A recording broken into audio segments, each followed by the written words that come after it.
Hi friends, welcome to my channel మా హరివిల్లు. మీరు ఎవరైనా ఫస్ట్ టైం ఛానల్ చూస్తుంటే ప్లీజ్ సబ్స్క్రైబ్ చేసుకుని పక్కనే ఉన్న బెల్ సింబల్ని యాక్టివేట్ చేసుకోండి. నేను వీడియోస్ అప్లోడ్ చేయగానే మీకు నోటిఫికేషన్స్ వస్తాయి. ఈరోజు మన వీడియో వచ్చి గోధుమ నూక ఉప్మా. అందరూ రొటీనే, ఎందుకంటే ఈ ఉప్మా ఎక్కువ షుగర్ పేషెంట్ని, డైట్ చేసే వాళ్ళని తినమని ఎక్కువ చెప్తూ ఉంటారు. నార్మల్గా ఉప్మా చేసుకుంటే బోర్గా ఫీల్ అవుతారు. సో ఇలా వెజిటేబుల్స్ అన్నీ వేసుకుని చేసుకోండి, చాలా బాగుంటుంది టేస్ట్ కూడా. ఉప్మా పర్ఫెక్ట్గా ఎలా రావాలో చూపిస్తాను, స్కిప్ చేయకుండా లాస్ట్ వరకు చూడండి, అర్థమవుతుంది. ఒక కప్ ఆయిల్ తీసుకోండి, చిన్న కప్తోనే. ఇందులో శనగపప్పు, పొట్టి మినపప్పు, అలాగే జీలకర్ర, ఆవాలు వేసుకోండి. ఆయిల్ హీట్ ఎక్కాక ఇవన్నీ వేసుకొని ఫ్రై అవనిద్దాం.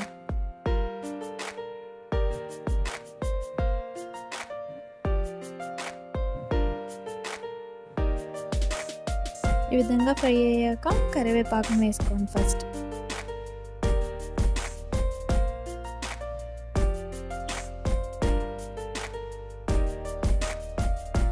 ఈ కరివేపాకు కూడా ఫ్రై అయ్యాక ఇందులో ఫస్ట్ క్యారెట్ వేసుకోవాలి. ఎందుకంటే క్యారెట్ స్లోగా కుక్ అవుతుంది కాబట్టి ఫస్ట్ వీటిని వేసుకొని ఒకసారి ఫ్రై అవనిద్దాం.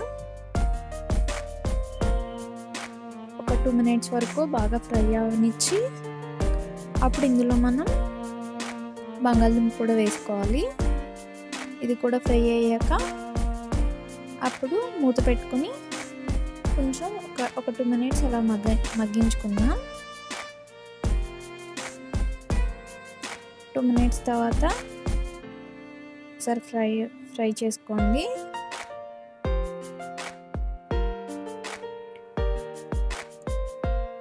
ఇప్పుడు ఇందులో మనం కట్ చేసి ఉంచుకున్న ఒక పచ్చిమిరపకాయ, ఉల్లిపాయని వేసేసుకొని ఇందులో గ్రీన్ పీస్ కూడా వేసుకోండి.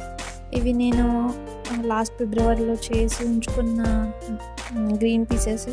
ఇవి నేను ఫ్రిడ్జ్లో స్టోర్ చేసుకున్నాను, అవే యూస్ చేస్తాను. కలర్ వేసి అసలు తీసుకోను, అది హెల్త్కి మంచిది కూడా కాదు.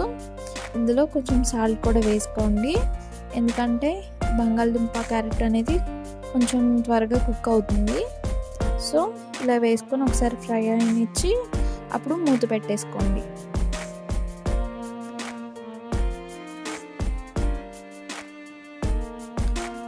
మధ్య మధ్యలో ఎన్నిసార్లు ఫ్రై చేసుకోండి అని చూడండి అని ఎందుకు చెప్తున్నానంటే, నేనైతే స్టెయిన్లెస్ స్టీల్ యూజ్ చేస్తాను కుక్వేర్ అన్ని. సో అందుకనే గమ్ముని అంటుకుంటే ఏమో కిందని భయంతో ఎక్కువ చెక్ చేస్తూ ఉంటాను. సో అందుకనే అన్నిసార్లు చెప్తూ ఉంటాను మీ అందరికీ. సో ఇప్పుడు మనం కుక్ అయిందో లేదో చెక్ చేద్దాం. ఓకే, బంగాళదుంప కుక్ అయింది, అంటే అన్నీ ఆల్మోస్ట్ కుక్ అయిపోయినట్టే. ఇప్పుడు మనం 1 కప్ గోధుమ రవ్వ తీసుకుంటున్నాం. సో ఇది ఇందులో వేసేసుకుని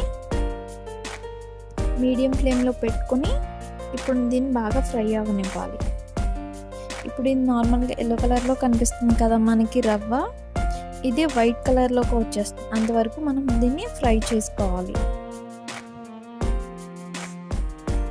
మధ్యలో ఆపుకోండి, కంటిన్యూస్గా ఫ్రై చేస్తూనే ఉండాలి, లేకపోతే ఒక సైడ్ కలర్ మారిపోయి ఒక సైడ్ వేరే కలర్లో ఉండడం అలా ఉంటుంది. సో అందుకే కంటిన్యూస్గా ఫ్రై చేసుకోవాలి.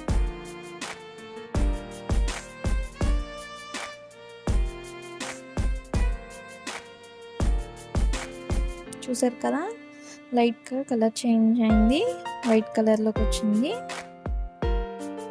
చూసారు కదా ఎంత ఫుల్ వైట్ కలర్లో ఉందో.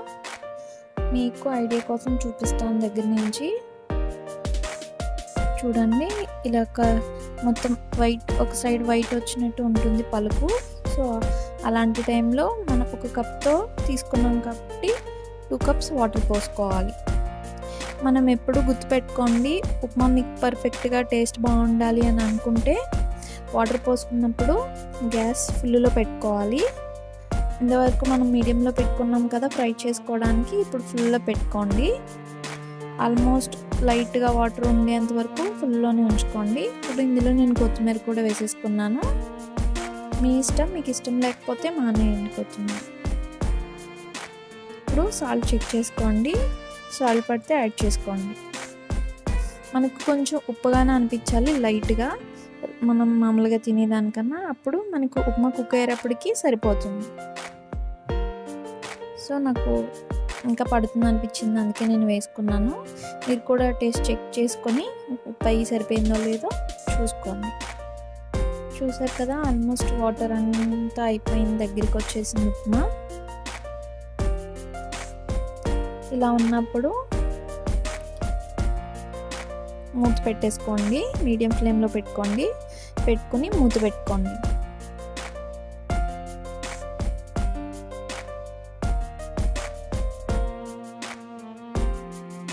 ఇప్పుడు ఒకసారి చెక్ చేసుకోండి, కిందది అంటుకుంటుందేమో చెక్ చేసుకుని, వాటర్ అస్సలు లేవు అనుకున్నప్పుడు ఫుల్గా సిమ్లో పెట్టేసి మూత పెట్టుకొని కిందది అడుగును అంటుకోకుండా ఉండేంత వరకు మీరు సిమ్లో పెట్టుకుని ఉంచుకోండి. ఒక ఇంచుమించు ఒక 5 minutes to 10 minutes సరిపోతుంది, అంతకన్నా ఎక్కువ అవసరం లేదు. తర్వాత గ్యాస్ ఆఫ్ చేసిన తర్వాత వెంటనే మూత తీయొద్దు, ఒక 5 minutes దాన్ని అలా వదిలేయండి. ఇప్పుడు మీకు పర్ఫెక్ట్గా వస్తుంది ఉప్మా. ఐ హోప్ ఈ వీడియో మీ అందరికీ నచ్చింది అనుకుంటున్నాను. నచ్చితే please like, share and subscribe my channel. Thank you for watching. Bye.